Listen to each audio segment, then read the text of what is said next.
사회성이 좀 떨어지지 않을까. 왜냐면 친구들하고 막 하고, 왜냐면 예전에 살쪄도 축구하고 야구하고 빠졌는데 그걸 못하니까 아이들이 조금 내가 생각하는 사회성이 떨어질까 이런 고민이 있는데, 이건 저한테도 고민. 그 질문이 제일 많았습니다, 선생님. 아이들이 몇 살이세요? 11살, 14살. 아유, 그럼 괜찮아요. 아, 괜찮은 자, 건가요? 이제부터 자, 제가 아까 코로나 때 이 어머니의 마음을 너무 이해한다 그러죠. 묶어놓고 싶어. 네, 맞습니다.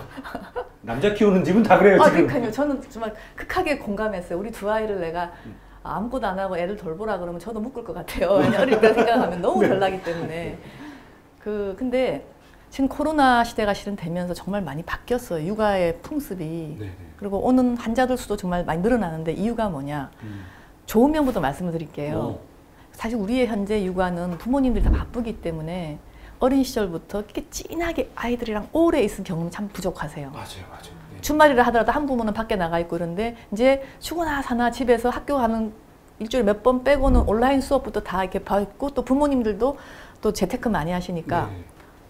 그래서 제일 좋은 거는 부모하고 아이하고 정서적 유대감이 증가한다. 근데 가끔은 부정적인 정서적 유대감이 더 증가해서 문제다는 사람도 있어요. 욕을 해야 되니까 계속 매일 그냥 이렇게 묶어두고 싶어. 막 그럼 부모는 왜? 이제 그런 것도 있지만 대부분은 부모님도 옛날보다 밥도 직접 해주시고 아이가 뭘 좋아하는지도 보시고 해서 저는 긍정적인 게 상당히 많았다고 생각을 해요. 아, 그러네요. 진짜 선생님 그러고 보니까. 그러다 보니까 부모님들이 예전에 미처 몰랐던 아이의 문제를 빨리 아시고 정말 요즘에 소아정신과 병원에 집중력 장애 ADHD 아이들 많이 데리고 오세요.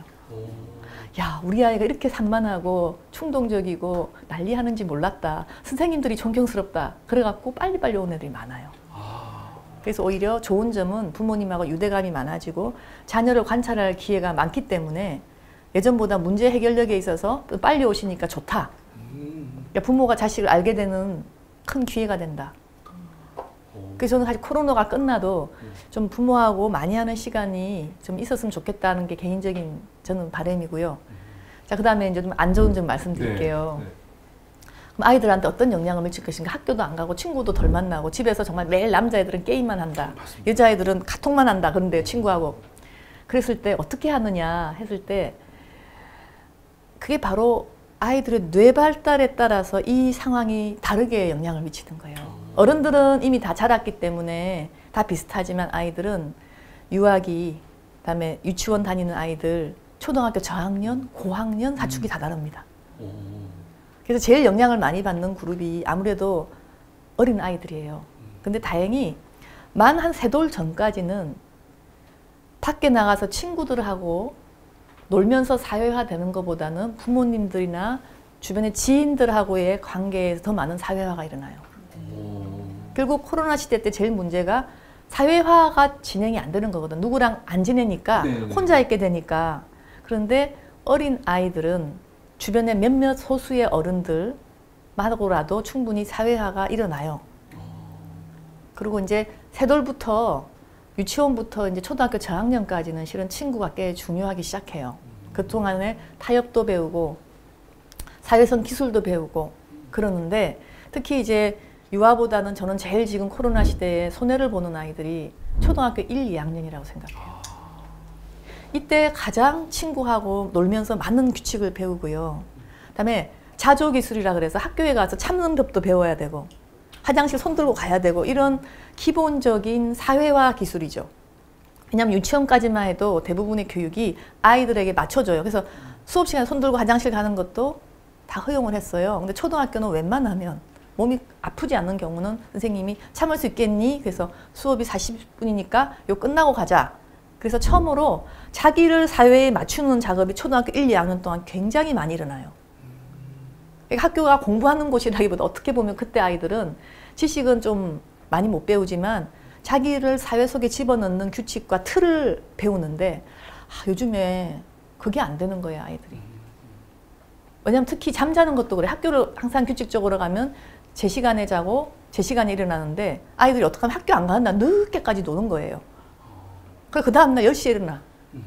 이런 일이 너무 많아요. 그래서 부모님들이 대부분 어떤 문제로 저희 소아정신과를 오시든 선생님 밤에 잠을 안 자요. 핸드폰 어떻게 뺐을까요? 자, 이게 대부분의 질문이세요.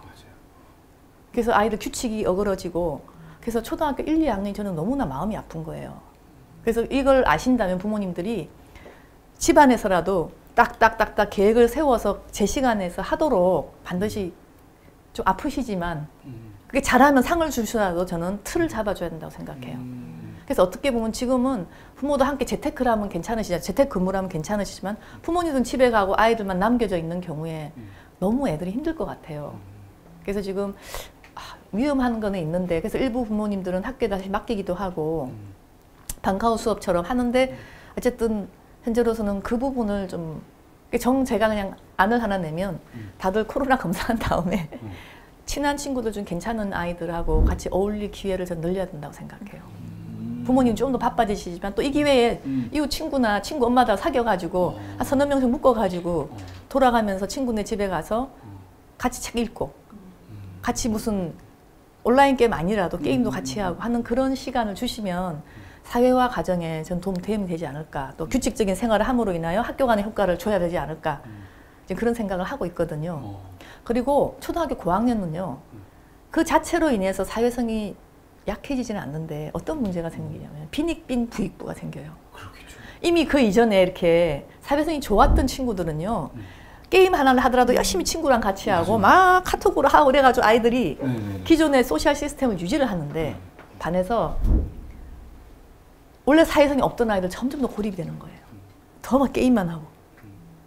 그래서 빈익빈 부익부처럼 되는 게 문제라서 부모님들이 잘 관찰하셔서 자꾸 혼자만 고립되는 아이들은 지금의 문제가 아니라 예전부터 사회성이 좀 얘가 부족한 건 아니었나 반성하실 필요가 있는 거예요.